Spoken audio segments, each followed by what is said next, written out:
Apa benar? Gara-gara tuan kecil Kylian Mbappe pergi dari PSG, terus PSG back-to-back juara Liga Champions. No, no presión, es fútbol. Yo vengo con mi cualidad, no presiono a Cristiano, con todo el respeto que tengo y todo el mundo sabe el respeto que tengo para él. Vengo para ser Kylian y no tengo presión. Como he dicho, la única presión que tengo es adaptarme bien al equipo porque yo sé la importancia de eso. Las otras cosas van a pasar bien, soy feliz, quiero trabajar, vengo con menos presión y... Juara Eropa, Paris Saint-Germain resmi menobatkan diri sebagai King Air ambisi besar Arsenal lewat drama adu penalti yang dramatis di Budapest. Sementara fans Arsenal dipaksa mengantre masuk goa akibat taktik parkir bus prematur dari Mikel Arteta, pemandangan kontras justru terjadi di Spanyol. Kepergian Kylian Mbappe terbukti menjadi berkah terselubung bagi PSG yang kini ruang gantinya jauh lebih harmonis. Sebaliknya, Real Madrid justru dilanda krisis ego akut akibat ulah si tuan kecil. Bagaimana Vitinha menjelma menjadi monster lini tengah yang mengobrak-abrik taktik Arsenal? Dan apakah dominasi Luis Enrique ini akan melahirkan dinasti baru yang tak tertandingi di Eropa? Simak ulasan mendalam, tajam, dan penuh kejutan di video ini. Kedalaman taktis Luis Enrique dan matinya pragmatisme Arteta. Keberhasilan Paris Saint-Germain mempertahankan tahta tertinggi Eropa bukan sekadar takdir yang kebetulan jatuh dari langit Budapest. Ini adalah sebuah pertunjukan teatrikal kelas kakap, di mana Luis Enrique bertindak sebagai sutradara jenius yang tahu kapan harus mengubah tempo drama. Sementara Mikel Arteta terjebak dalam naskah kuno yang terlalu cepat usai. Ketika peluit babak kedua dibunyikan, Emirates Stadium Mini yang berpindah ke Hungaria itu menyaksikan bagaimana sebuah dogmatisme taktik pertahanan runtuh oleh kesabaran yang presisi. Arteta, yang merasa di atas angin setelah gol kilat Kai Havertz, tampaknya lupa bahwa sepak bola modern tidak pernah ramah kepada mereka yang memilih parkir bus sebelum fajar menyingsing.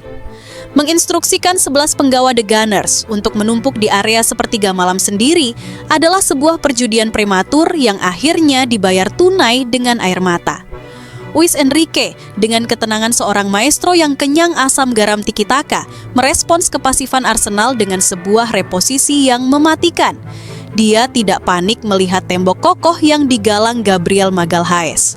Alih-alih memasukkan striker murni untuk berduel fisik yang melelahkan, Enrique justru memperlebar jarak antar pemain, memaksa para gelandang Arsenal keluar dari sarang isolasi mereka.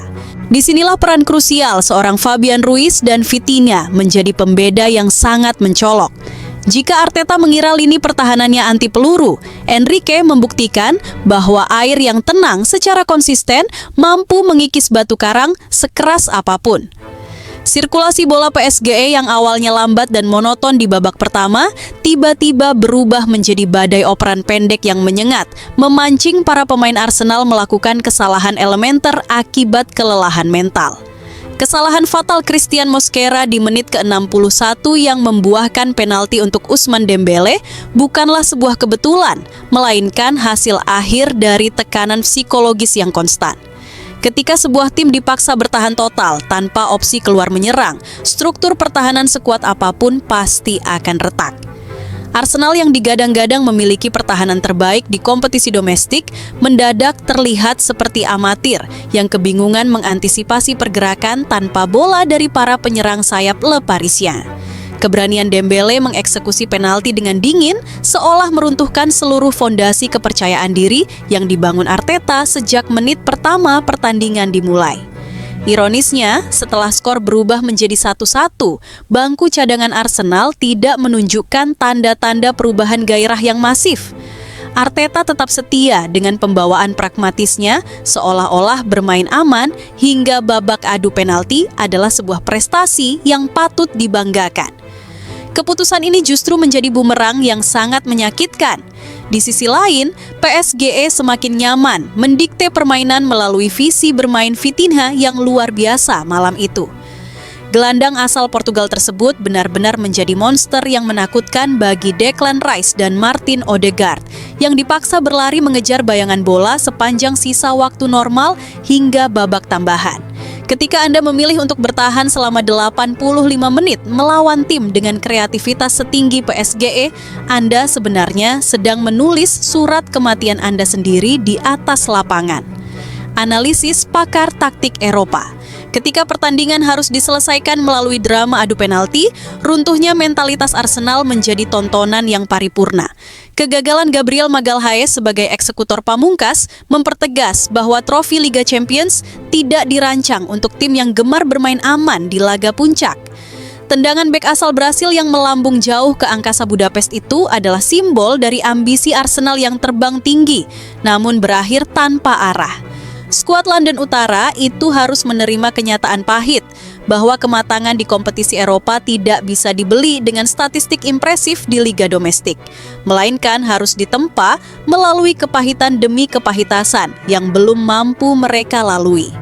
Transformasi finansial PSG dan runtuhnya era Galacticos egois. Selama bertahun-tahun, Paris Saint-Germain selalu menjadi bahan olok-olok pencinta sepak bola dunia sebagai klub kaya baru yang tidak punya sejarah, melainkan hanya punya mesin pencetak uang tak terbatas. Nasser Al-Khelaifi kerap dituduh sebagai sosok yang merusak pasar transfer sepak bola global dengan menggelontorkan dana triliunan rupiah demi mengumpulkan nama-nama besar tanpa memedulikan keharmonisan taktik. Namun, sejarah baru yang tercipta lewat gelar back-to-back Liga Champions ini menjadi pembuktian terbalik yang sangat elegan. PSG kini resmi melepas jubah klub sirkus dan berganti pakaian menjadi raksasa Eropa yang sesungguhnya, sebuah metamorfosis yang justru terjadi ketika mereka memutuskan untuk berhenti menjadi gila belanja di bursa transfer. Transformasi ini terasa sangat ironis, sekaligus tamparan keras bagi klub-klub yang masih mempercayai formula instan Galacticos. Pada musim panas sebelum kejayaan ini diraih, manajemen PSG melakukan manuver ekstrim dengan hanya membelanjakan dana sekitar 111 juta euro, angka yang sangat minimalis jika dibandingkan dengan era ketika mereka menebus Neymar atau Kylian Mbappe. Al-Khelaifi tampaknya mulai menyadari bahwa tumpukan uang kertas tidak otomatis menghasilkan trofi kuping besar jika di dalam ruang ganti diisi oleh para pemain yang merasa diri mereka lebih besar daripada logo klub di dada. Kehadiran Luis Enrique membawa filosofi baru yang menekankan kolektivitas, kedisiplinan, dan rasa lapar akan gelar. Hal-hal yang selama ini terkikis oleh ego kebintangan. Sementara Paris merayakan kedewasaan baru mereka, pemandangan kontras yang memuakan justru terjadi di ibu kota Spanyol. Real Madrid yang merasa memenangkan lotre sepak bola setelah berhasil membajak Kylian Mbappe secara gratis, kini harus menanggung akibat dari keserakahan mereka mengumpulkan ego-ego raksasa. Ruang ganti Los Blancos yang dulunya dikenal harmonis di bawah asuhan Carlo Ancelotti, kini berubah menjadi medan perang dingin yang dipenuhi kecemburuan sosial dan friksi internal. Mbappe yang di PSG bertindak layaknya tuan kecil dengan hak istimewa mendapati dirinya tidak lagi menjadi pusat tata surya di Santiago Bernabeu, memicu ledakan konflik yang puncaknya terjadi pada awal Mei kemarin. Insiden pemukulan atau pertengkaran mulut antara Mbappe dengan staf pelatih Alvaro Arbeloa dalam sesi latihan internal adalah bukti sahih bahwa bakat luar biasa tanpa kedewasaan mental hanyalah bom waktu yang siap menghancurkan tim dari dalam. Bayangkan seorang pemain profesional bernilai triliunan rupiah mogok latihan hanya karena tidak terima dinyatakan offsides dalam sebuah game internal. Sikap kekanak-kanakan ini semakin diperparah dengan aksi liburan mewahnya ke Italia di saat tim medis Real Madrid sedang memeras keringat untuk memulihkan cederanya. Madridista yang awalnya memuja sang striker kini mulai menyadari bahwa mereka tidak sedang mendatangkan seorang pemenang, melainkan sebuah beban moral yang merusak keharmonisan skuad. Kepergian Mbappe dari Parc des Princes ternyata menjadi berkah terselubung yang paling indah bagi warga Paris. Tanpa adanya bayang-bayang sang mega bintang yang selalu menuntut bola dan tak mau ikut bertahan, Luis Enrique leluasa meracik strategi terukur. Tidak ada lagi drama mogok lari, tidak ada lagi wawancara kontroversial yang memecah belah fokus tim menjelang laga krusial. Skuad PSG saat ini adalah sekumpulan petarung yang siap mati di lapangan demi satu sama lain. Keharmonisan inilah yang membuat mereka mampu membalikan keadaan di momen-momen kritis, sebuah atribut mental juara yang tidak akan pernah bisa dibeli dengan uang miliaran minyak Timur Tengah sekalipun. Sindrom hampir juara Arsenal dan kutukan 2 dekade skuad London. Menonton Arsenal bertanding di final kompetisi Eropa kelas atas selalu memunculkan rasa deja vu yang menggelikan bagi para pencinta sepak bola objektif. Klub asal London Utara ini tampaknya memiliki bakat alami yang luar biasa dalam hal membangun harapan setinggi langit untuk kemudian dihempaskan ke dasar bumi dengan cara yang paling tragis. Kegagalan di Budapest kemarin memperpanjang daftar panjang penderitaan The Gunners, sekaligus mempertegas status mereka sebagai tim spesialis nyaris di level internasional. Ketika superkomputer Opta merilis probabilitas kemenangan Arsenal sebesar 55,76% sebelum laga dimulai, dunia seolah lupa bahwa angka-angka digital di atas kertas tidak memiliki detak jantung dan tidak pernah merasakan tekanan mental dari atmosfer final yang sesungguhnya. Sejarah mencatat bahwa Arsenal membutuhkan waktu 2 dekade lamanya hanya untuk kembali mencicipi partai final sejak malam kelabu di Paris tahun 2006 silam. 20 tahun adalah waktu yang sangat lama dalam sepak bola modern. Cukup lama untuk melihat sebuah generasi lahir, tumbuh dewasa, dan menyaksikan tim kesayangan mereka tetap gagal mengangkat trofi si kuping besar. Ketertinggalan pengalaman ini terlihat jelas dalam bagaimana cara anak asuh Mikel Arteta mengelola keunggulan 1 gol di babak pertama.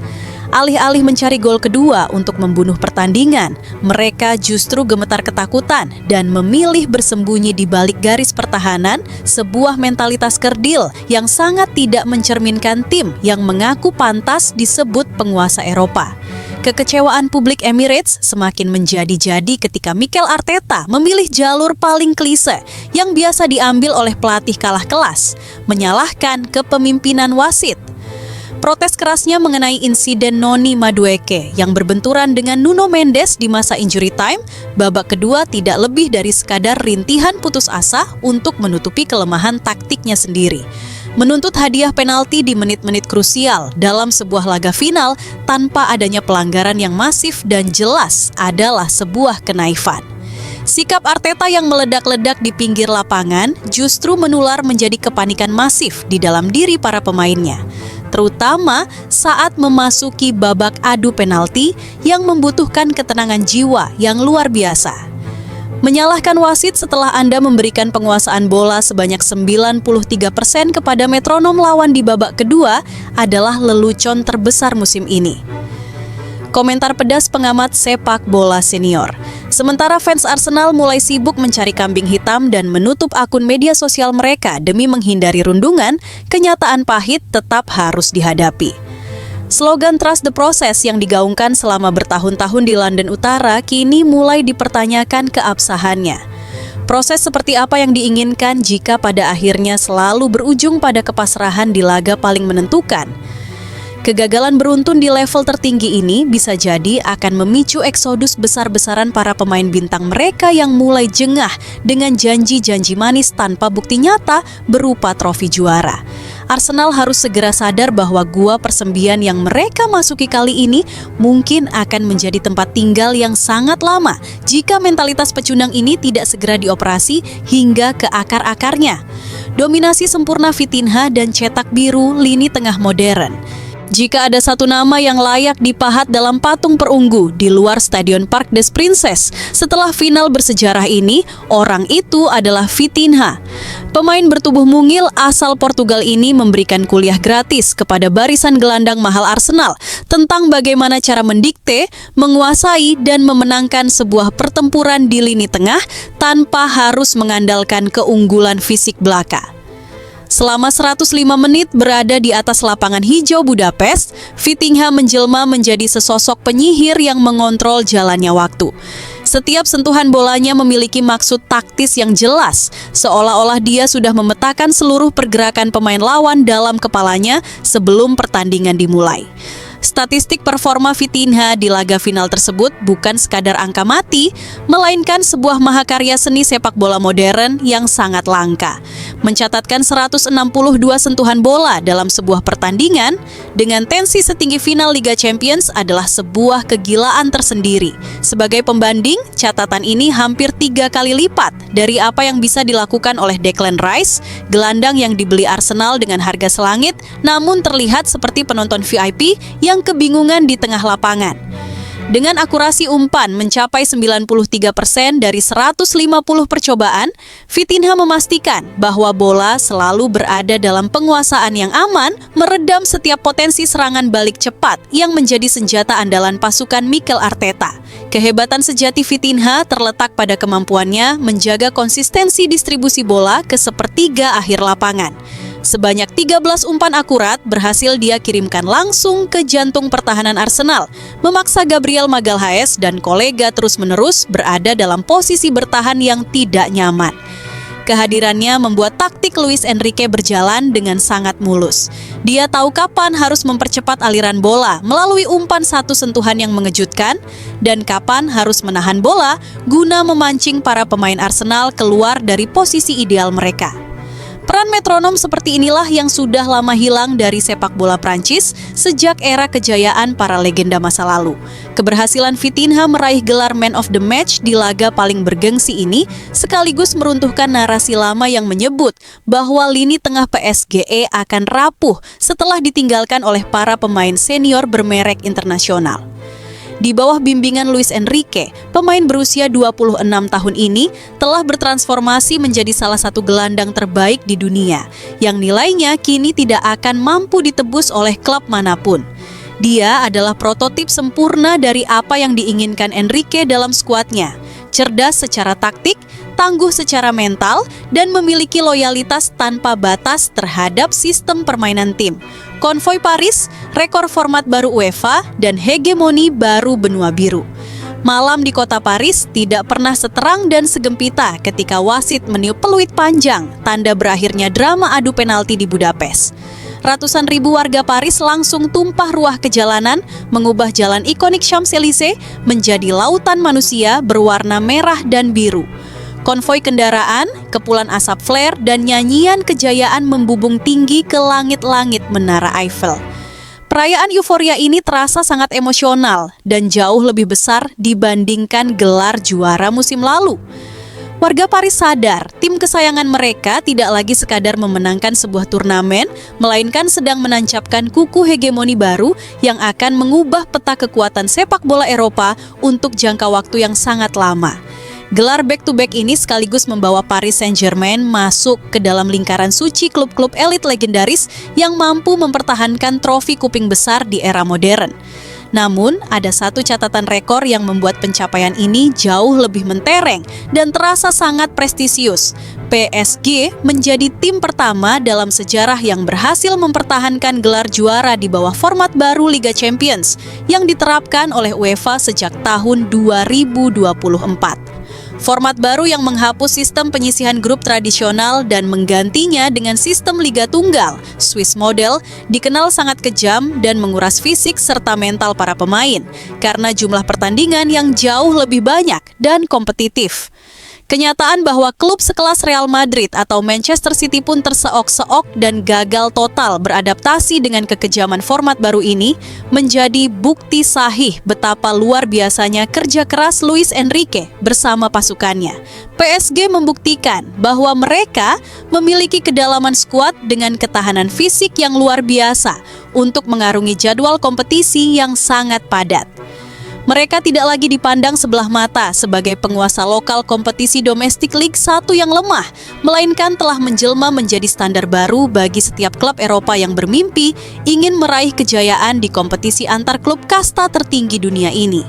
Keberhasilan ini juga secara otomatis menggeser status sejarah rival domestik mereka, Olympique Marseille, yang selama puluhan tahun selalu menyombongkan diri sebagai satu-satunya klub Prancis yang pernah memenangkan Liga Champions pada tahun 1993 silam. Kini, dengan koleksi 2 trofi berturut-turut di era modern, PSGE berdiri sendirian di puncak tertinggi sepak bola Prancis tanpa ada satupun tim lokal yang mampu mendekati level mereka. Hegemoni baru ini telah tercipta. Paris bukan lagi sekadar kota mode yang romantis, melainkan ibu kota dari penguasa mutlak sepak bola benua Eropa yang sesungguhnya. Kutukan yang berbalik dan penyesalan terdalam sang mantan tuan kecil. Ada sebuah kepuasan batin yang mendalam bagi para pendukung Paris Saint-Germain ketika melihat mantan bintang utama mereka, Kylian Mbappe, tertunduk lesu di tribun penonton Santiago Bernabeu, sementara mantan klubnya mengangkat trofi Liga Champions untuk kedua kalinya secara beruntun. Selama bertahun-tahun, berkembang sebuah narasi mistis di media-media Eropa yang menyebut bahwa PSGE dikutuk tidak akan pernah bisa memenangkan kompetisi Eropa selama mereka mempertahankan sejarah klub yang instan. Namun, kenyataan yang terjadi justru membalikan narasi tersebut dengan sangat kejam. Kutukan sesungguhnya ternyata bukan melekat pada klub Paris tersebut, melainkan berada di dalam tas koper bawaan Kylian Mbappe sendiri. Sejak sang penyerang memutuskan untuk mengaktifkan klausul kepindahannya demi mengejar ambisi pribadi, meraih Ballon d'Or dan trofi Liga Champions bersama Real Madrid, nasib kedua belah pihak berputar 180 derajat. PSG yang dibebaskan dari beban finansial luar biasa dan drama ego mingguan Mbappe langsung terbang tinggi dan menemukan jati diri mereka yang sesungguhnya di bawah asuhan Luis Enrique. Sementara itu, Mbappe justru terperosok ke dalam lubang kegelapan taktik di Spanyol. Keputusannya bergabung dengan skuad bertabur bintang Los Blancos terbukti menjadi sebuah blunder terbesar dalam sejarah karier profesionalnya yang sangat dia sesali saat ini. Ruang ganti Real Madrid saat ini telah berubah menjadi lingkungan yang sangat beracun bagi perkembangan karier seorang pemain sepak bola. Berkumpulnya ego-ego besar seperti Vinicius Junior, Jude Bellingham, dan Kylian Mbappe dalam satu lapangan terbukti tidak menghasilkan harmoni taktis, melainkan sebuah kompetisi internal yang tidak sehat untuk saling berebut panggung utama jalannya pertandingan. Mbappe yang terbiasa mendapatkan perlakuan istimewa di Paris, mendapati dirinya harus mengantri dan berbagi lampu sorot dengan para pemain lain yang juga merasa diri mereka pantas menjadi nomor satu dunia, memicu frustrasi mendalam yang akhirnya merusak kestabilan emosinya sendiri. Sepak bola selalu memiliki cara yang unik untuk menghukum mereka yang mengutamakan ambisi pribadi di atas rasa hormat terhadap institusi klub yang telah membesarkannya. Catatan legenda sepak bola Prancis. Aksi indisipliner Mbappe yang tertangkap kamera sedang berlibur dan bersenang-senang di Italia saat rekan-rekan setimnya sedang berjuang di lapangan adalah puncak dari runtuhnya profesionalisme sang pemain. Publik Madrid yang terkenal sangat menuntut kini mulai berbalik arah menyerangnya, melebelinya sebagai rekrutan terburuk yang merusak warisan kejayaan klub. Penyesalan terdalam kini pasti sedang berkecamuk di dalam benak sang mantan tuan kecil. Melihat tim yang dulu dia remehkan dan dia tinggalkan justru bertransformasi menjadi kekuatan paling menakutkan di Eropa tanpa membutuhkan kehadirannya sedikitpun di atas lapangan hijau. Statistik monster Luis Enrique dan tempat khusus di samping Pep Guardiola. Keberhasilan mempertahankan gelar juara Liga Champions secara otomatis menempatkan nama Luis Enrique ke dalam jajaran pelatih paling berpengaruh dalam sejarah sepak bola modern.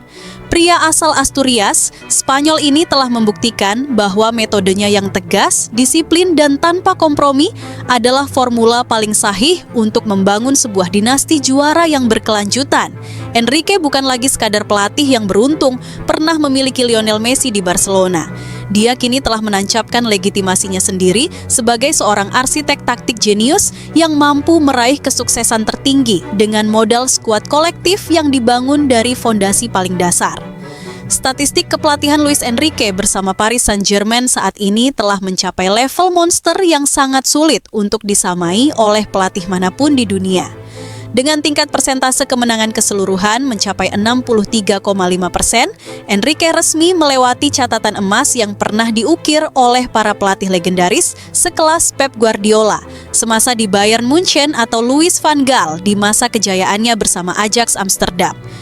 Kemampuannya mengelola energi pemain dalam format kompetisi baru UEFA yang sangat melelahkan ini menunjukkan bahwa dia juga seorang pakar dalam hal manajemen fisik dan rotasi skuad yang sangat presisi. Setelah berhasil mengukir sejarah emas dengan meraih gelar back-to-back Liga Champions dan mendominasi panggung sepak bola Eropa selama 2 tahun terakhir, sebuah pertanyaan besar kini mulai membayangi masa depan Paris Saint-Germain.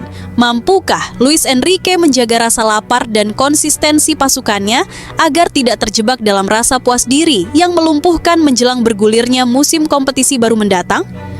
Mempertahankan sebuah takhta kekuasaan seringkali jauh lebih sulit daripada merebutnya karena musuh terbesar dari sebuah tim juara bukanlah taktik dari pelatih lawan, melainkan munculnya rasa jenuh dan hilangnya motivasi internal dari dalam diri para pemain sendiri. Namun, meremehkan kemampuan Luis Enrique dalam hal menjaga api motivasi skuadnya adalah sebuah kesalahan yang sangat fatal. Pelatih asal Spanyol ini dikenal sebagai sosok yang sangat perfeksionis dan anti terhadap kemalasan sekecil apapun di dalam sesi latihan. Dia tidak akan ragu untuk mencoret pemain bintang manapun dari skuad utama jika mendeteksi adanya tanda-tanda penurunan komitmen atau hilangnya rasa lapar akan kemenangan.